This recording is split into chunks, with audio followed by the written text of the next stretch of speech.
Thank you so much to Squarespace for sponsoring today's video book haul. By Marisha Passel.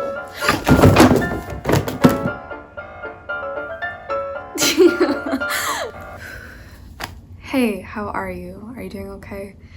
Welcome back to my channel. We're in quite the pickle today. All of my books, as you can see, are, well, they're all right here. They're all right here. I could literally go crowd surfing on my books right now if I wanted to, but I thought I would sit down and very quickly film a book haul because today I'm about to replenish my new shelves with all of the books that I own, and so I have a whole bunch of books to show you guys, and I just wanted to get that out of the way, show you them before I had to put them all away. But I'm very excited to embark on this journey. It's gonna take me like all day and all night probably, but regardless, I am going to show you a whole bunch of books. This is a very much collective book haul over the past few months. I want to say since like maybe even February, March. Some of them are gifts, some of them I got myself, some of them I found, and if you did send me any of these, I just want to say a huge big thank you. Just thank you so much. I'm so stoked about them. So without further ado, let's just get into them. All right, I'm just gonna randomly pull from the pile, but this first one is just gorgeous. It's everything I've been wanting to read recently. It is so beautiful, and that is Snow and Rose by Emily Winfield Martin. Listen to this cover. Oh my gosh. You open it up, it's so gorgeous. So Snow and Rose, as I understand it, is once again a fairy tale retelling following two girls. I think they're sisters, and their names are Snow and Rose. I'm just so happy about this. Just like looking at this one makes me so happy. They are two sisters, but they are described as being as different as night and day, and they used to live a very happy, wholesome, beautiful, glowing life in the woods with their mother and father. But one day their father disappeared into the dark woods, and their mother disappeared into sorrow about the father's disappearance. So this is a retelling of Snow White and Rose Red, and I'm just so excited because they go into the woods, they go on a little journey, they encounter new friends, new foes, and this is all I've wanted to read, is like fairy tale and very nice, relaxing, cozy books, adventure books, fairy tale retellings even. So that is the first one. Thank you so much. I hope I can get to this really soon because I'm just so excited. It's so sweet. Oh my goodness, look at this. There's a gosh darn bear. It bears repeating. All right, the next book here, I think I'm gonna start either in the last few days of April, or I might start it in May because I have this in an audiobook as well. And that is Girl in Translation by Jean Kwok. So this one, I think I'm gonna start in May because I'd really, really like to. I first heard about this one just on Libby through my library, but I haven't really seen anyone talk about it too much, but this is about a mother and a daughter, and we're following our main character, who is the daughter, named Kimberly, and she and her mother have recently emigrated from Hong Kong to America, and when they arrive, they don't speak any English, they don't have anything with them, but they are, I think, just dreaming of a better life. But instead, unfortunately, they arrive in New York and they find that they have to house up in not a very nice place in Brooklyn, I believe, yes, and spend their days working in a Chinatown sweatshop. So Kimberly, who is just incredibly smart, gifted, and wants to persevere, decides to go about getting an education, and so she starts to lead like this double life between being an exceptional student by day and then by night working with her mother, doing this backbreaking work in the sweatshop. So it's about how she comes to terms with this, how she learns language, and essentially about how she translates herself back and forth between two worlds, between hardship and triumph, heartbreak and love, and all that gets lost in translation. So I'm very intrigued. I also know that this is based a lot on the author's own life. I was just reading a little bit of it. So it should be, I think, incredible. I've never heard of this author before either. I haven't read anything by her, so that is Girl in Translation. The next one I have here is quite the large one. It's over 700 pages, and that is Almanac of the Dead by Leslie Marmon Silko. This one I'd also never heard of until it popped up in my P.O. box, so thank you so gosh darn much, because it sounds like a book that I would adore. I know this follows like quite a long period of time, I believe, and different families and different worlds and stuff like that, but we are following, I think, two women at the heart of this book, and one of them goes in search of her missing child in the Southwest. And there she runs into another woman whose duty it is to transcribe, I believe, the ancient, painfully preserved notebooks that contain the history of her own people, a Native American almanac of the dead. So I think this one we have so many different perspectives, very much a multi-layered narrative, and it just sounds like it's going to be incredible, very much a journey, and it looks so good. I'd never heard of this, but I just really would like to get to this soon because I think I'm gonna absolutely adore this. All right, like I said, recently I've been in the mood for a lot of sweet, just really nice, wholesome romance, fairy tale, stuff like that, and I've recently been in the mood to read a lot of manga, so I decided to listen to a whole bunch of manga recommendations on YouTube, more often than not in the romance genre, so I picked up a couple of them, and this one I actually started yesterday, so I'm not too sure what I think about it yet. I'm not very far through, but this one is An Incurable Case of Love by Maki and Joji. It just looks like it's going to be so much fun, so entertaining, and that's just really what I want right now. I've been reading War and Peace, and you need something to balance out the flavors of War and Peace, and I think a manga like this is exactly what I need. I do know a little bit about this one, and like I said, I have started it, and so far it's just been so fun, honestly. We are following this young nurse, and she has just graduated from nursing school, but we learned that her main motivation and her only source of inspiration for why she wanted to become a nurse was that 5 years ago she ran into this doctor named Dr. Tendo, I believe, and he basically helped her save this elderly woman's life, and since then she basically just like fell in love with him, and then she has pursued nursing in order to be placed at the same hospital where he works. Girl. However, when she ends up showing up at this hospital and being like, hey, it's me, that girl from 5 years ago that you 100% totally remember, right? He's literally like, do you have a concussion? Yes. But it's just, he does not remember her at all, and she quickly finds out that his reputation among the staff and the other nurses and the hospital is just that he's super harsh, super mean, rude, callous, and so you follow their relationship. She's just utterly floored, embarrassed by the spectacle of herself that she's just created, and so you follow their day-to-day work lives while she is hopelessly in love with this one dude that she met 5 years ago. So I think I'm loving it, honestly. It's just a wild ride. It's so fun. So that is An Incurable Case of Love, volume 1. All right, speaking of brains and stuff being wrong with our heads, the next one here I have is a nonfiction called The Brain That Changes Itself by Norman Doidge. When I trust a doctor whose last name is Doge. It's okay, he has a doctorate. So this is The Brain That Changes Itself, stories of personal triumph from the frontiers of brain science. I am deeply interested in this book as someone who has post-concussion syndrome, but it's about so much more than that. It's about neuroplasticity, about the way the brain can change itself via the thoughts that it thinks, I believe. Yes, the discovery that our thoughts can change the structure and function of our brains, even into old age, is the most important breakthrough in neuroscience in 4 centuries. This one is a little compendium about neuroplasticity. I believe it explains to us all that we need to know, and then I believe it goes into personal accounts of people who have had brain injuries or brain problems or just own brains. Do you own a brain? Then this is probably the book for you. And their cases and how they've changed and how their brains have changed just by the way they think and by their mindset. So I'm extremely interested in this one, so that is that one. All right, the next book I have here is just perfect because I am currently reading War and Peace for the Dickens versus Tolstoy book club, and this is by Leo Tolstoy himself, but this one's really interesting because this one is a calendar of wisdom. So this is 365 days, 1 whole year. Yes, that is a year. And Tolstoy has picked out quotes and passages, prose, poetry, whatever, anything in verse. I think there's Bible verses as well that he thinks you should read and that should be read on that day of the year. So it's him picking out things that have really influenced him, stuff that he lives by, philosophy, quotes that are gorgeous, writing that is beautiful, and it's just, there's actually more than like one a day. Sometimes there's tons. This year I am currently reading a collection of Rilke's that is every single day.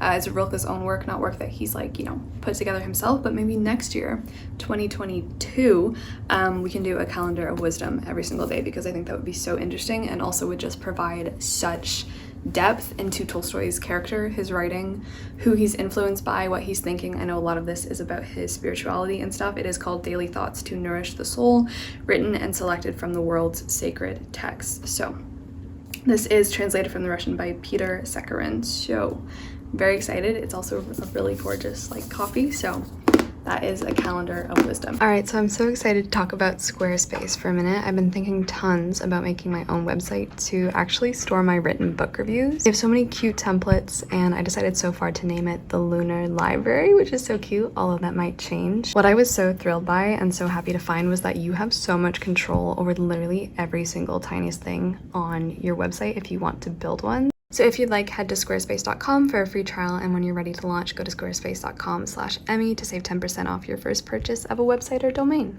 Also really cool because a lot of War and Peace that I'm reading right now is about the characters grappling with like how to live their life, how you should go about living your life in very much like a spiritual sense and a philosophical sense, how you should live without hurting anyone, how you should maybe remove yourself from society and just enjoy your own time with yourself. But this one is like a day-by-day guide that illuminates the path of a life worth living with a brightness undimmed by time.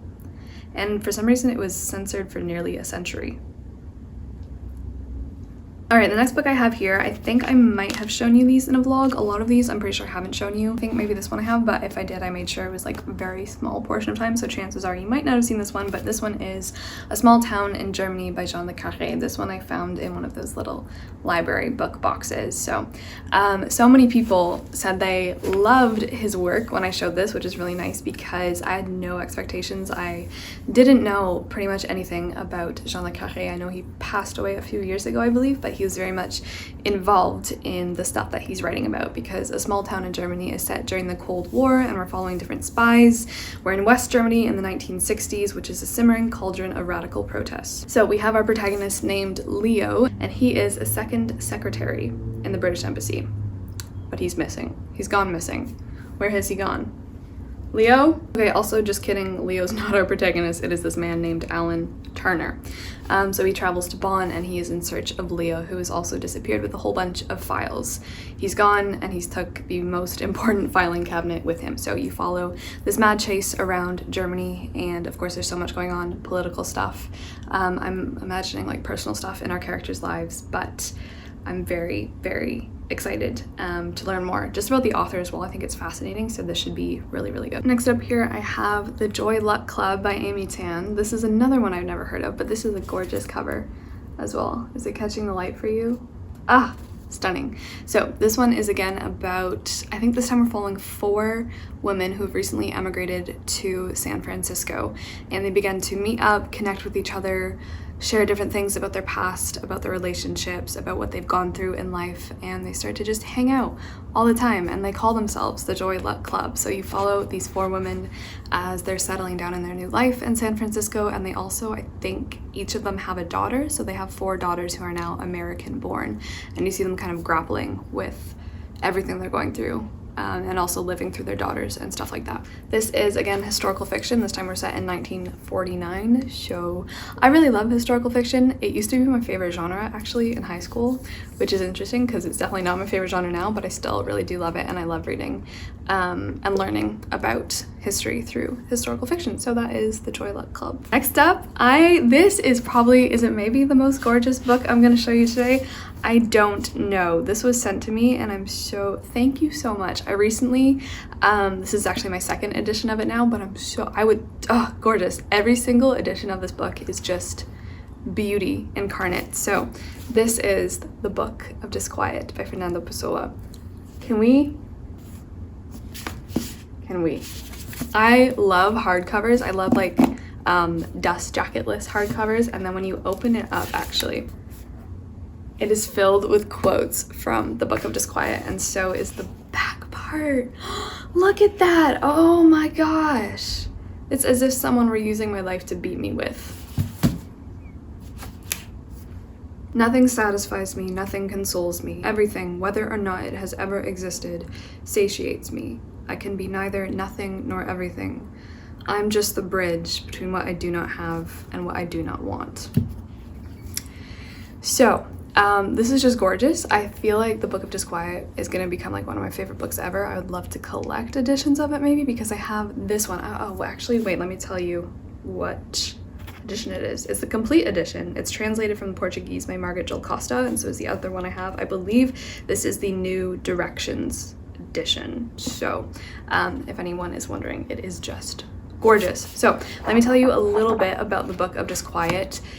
First of all, Pessoa never completed it. I don't think he wanted to complete it, actually. I think that was an intentional decision, just to leave it continuously going, as it were. But the Book of Disquiet is just like him talking. We have different personalities and different characters writing under the guise of like journal entries, but most of it I think is like really just from the mind and core of Pessoa himself, from what I've heard about this one. It's all set in, I think, Lisbon. It's very much like talking about what's going on in Lisbon, in Portugal, I believe in the 1930s.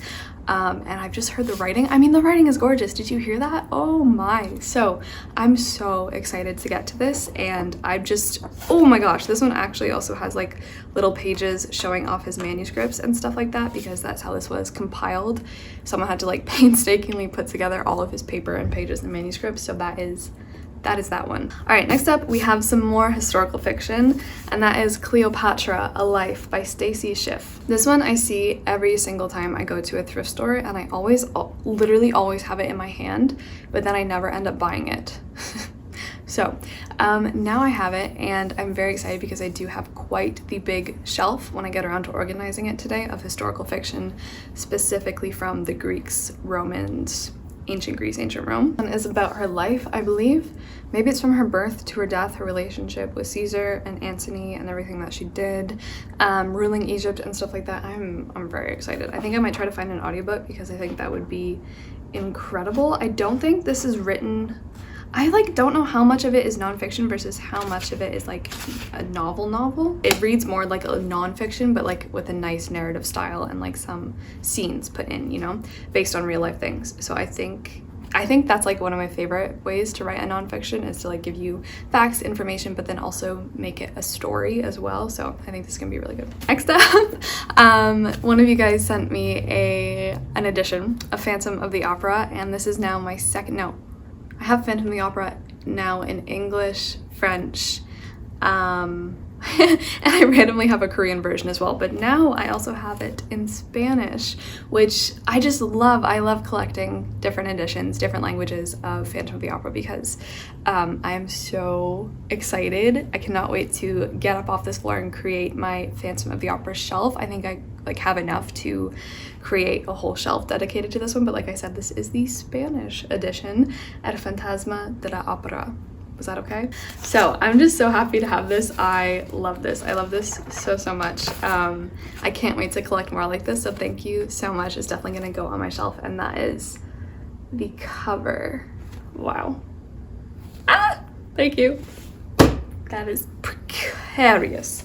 That is precarious, if I do say so myself. All right, next up we have A Long Walk to Water by Linda Sue Park. This one I'll just read the back because the blurb really like caught my eyes. Both of them caught both my eyes. I don't have any more eyes. It says, Naya goes to the pond to fetch water for her family. She walks 8 hours every day. Salva walks away from his war-torn village. He is a lost boy, refugee, destined to cover Africa on foot, searching for his family and safety. 2 young people, 2 stories, 1 country, Sudan.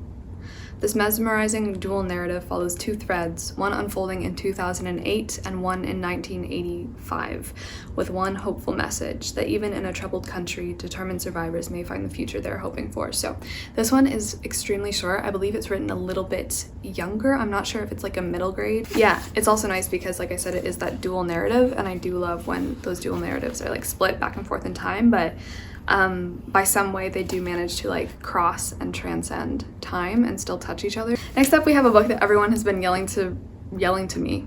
Have you been yelling to me? Yelling at me to read for a really long time, and that is Blindness by Jose Saramago. Look at this cover.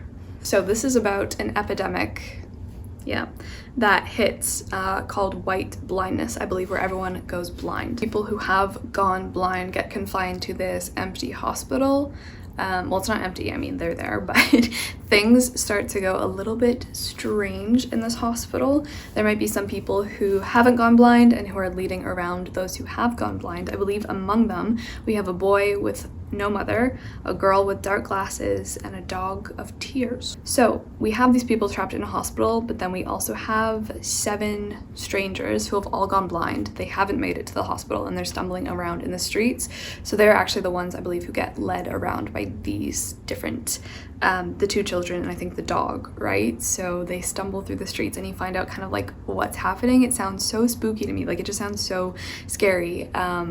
I think I'm gonna love it. I've heard everyone really, really likes this. So on the complete opposite spectrum, and once again, this is another manga just because I wanted to read just really cute, wholesome things recently. And this was another recommendation that I saw on a whole bunch of manga recommendation videos. So I decided to give it a go and hope that I like it. I think I will. It's Kitchen Princess. It's Kitchen Princess Volume 1, manga by Natsumi Ando, and the story by Miyuki Kobayashi. So look at this. Oh my gosh, this one I really I'm excited about because I know a lot of it is about food and cooking, and our protagonist is obsessed with baking and cooking and everything like that. But it's also a romance because when she was young, her name is Najika, she encountered this boy and he made the perfect flan. Get yourself a man who can make perfect flan. Flan is great. Have you ever had flan? I've had it, I think once or twice. It was incredible. I feel like reading this and stuff is just gonna motivate me to cook and bake and make gorgeous creations that will 100% not rival anything in this manga. But like I was saying, he made the best flan ever in the history of the world, and so she fell in love with him, but she never found out his name. He disappeared, and all that he left her was a golden, is it golden or silver? He left me a silver spoon and disappeared. So her mission, she says, I will find him and make him the most delicious dessert in the world. Or else, I will find you and I will make you the most delicious dessert in the world. So I think this is just gonna be so fun. I'm very much looking forward to the artwork about the food. I think it's gonna be so sweet, so perfect for spring and summer. And I think it's just gonna make me happy, which is just what I want and need. So that is Kitchen Princess. Oh my gosh, they even have like recipes in it for stuff that they make. Guys, wait, what if I read this and then I make what's in it? I think that'd be so fun. Oh my gosh, okay, remind me to do that. Next up, we had one that I'd never heard of as well until it was sent to me, so thank you, because this is In the Land of Time and Other Fantasy Tales by Lord Dunsany. It says, Lord Dunsany has gained a cult following for his influence on modern fantasy literature, including Tolkien and H.P. Lovecraft.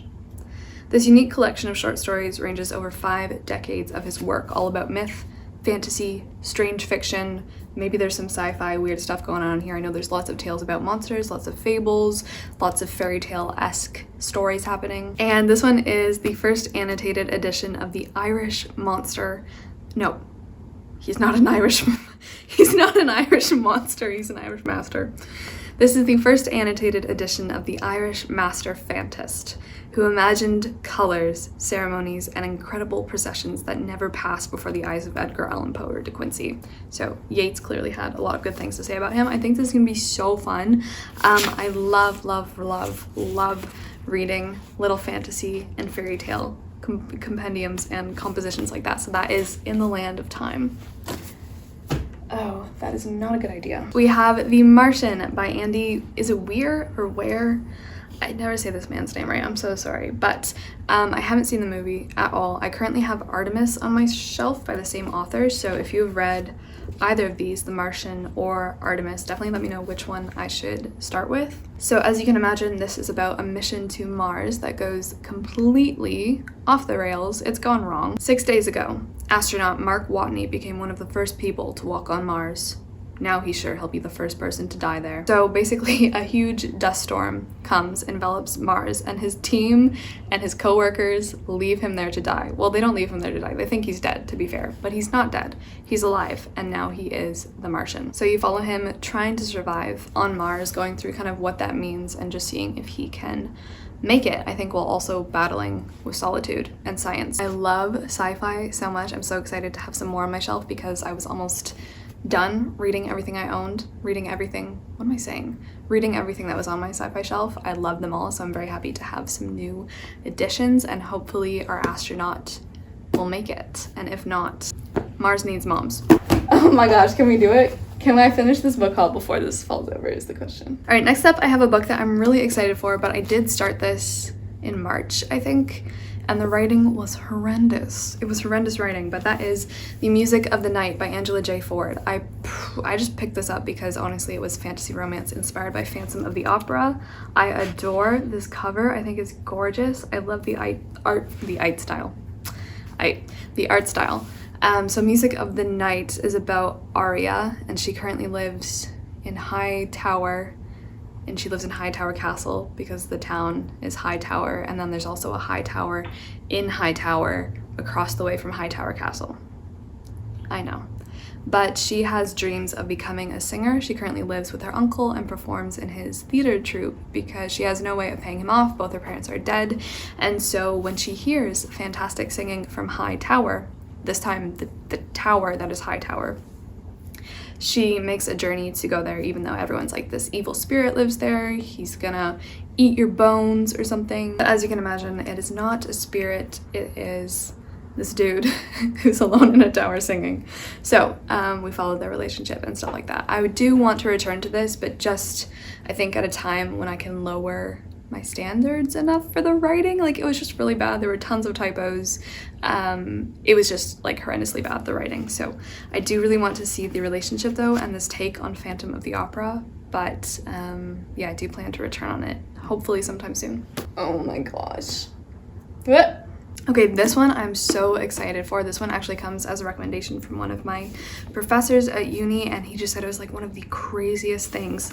Samuel Beckett's 3 novels, Malloy, Malone Dies, and The Unnameable. So we were studying Endgame, and then this one kind of came up in conversation as well. This one just sounds so crazy. I don't think I even want to try to explain it to you, but in it, like, he seeks to empty the novel of its usual recognizable objects like plot, situation, and characters. I think once we get to The Unnameable, we are literally following a pair of eyes and a nose or something like that. So I'm so ready for this book. I have had this on my TBR for a couple years now, and I'm just so excited about it. I've only read Endgame by Beckett, so definitely need to get around to this, but this is, oh, it's just gonna be crazy.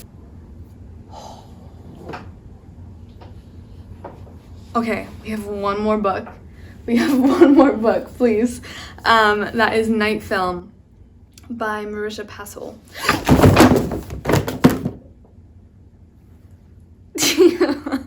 We had one more book. Oh, damn it. That scared the bejeebies out of me.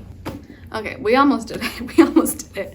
Night Film. This is a thriller. I did just get thrilled. I also got cut. Are you seeing this? No, you're not, because it's literally nothing. I got a boo-boo. Okay, Night Film is a thriller. I really don't know much about this, except that it's like multimedia format, and we have some strange things happening. This is the gripping story of one man's search for the truth about the life and death of a beautiful young woman named Ashley Cordova. So she's found dead, I think, in a warehouse in Manhattan, and it's ruled as a suicide, but the investigator doesn't think so. And so he's drawn into like her family's underworld as he tries to investigate this, because I believe she's the daughter of a director, and so there might be a lot, I don't know, just some weird celebrity stuff going on underneath. I haven't heard too much about this. I think I've heard a few like lukewarm reviews on BookTube mostly, but I am interested. I do have the audiobook as well, so that's probably how I'll give it a go, although there are like a lot of visual elements in here, and I think it is supposed to read, you know, like a film, so that should be super interesting. But that is the last one. We almost had it. So that is my book haul for today, and now I will leave you to embark on this quest of putting over 500 books back in the shelves. Oh my gosh. Yeah, thank you so much for watching. I hope you are doing really well, and if you have any thoughts on any of these, please let me know, because I would love to work some of them into a TBR soon and stuff like that. But otherwise, I hope you go have a magnificent day, or maybe you just go to sleep, which is magnificent, honestly. So thank you so much for watching, sending you so much gosh darn love, and I will see you soon. Ciao.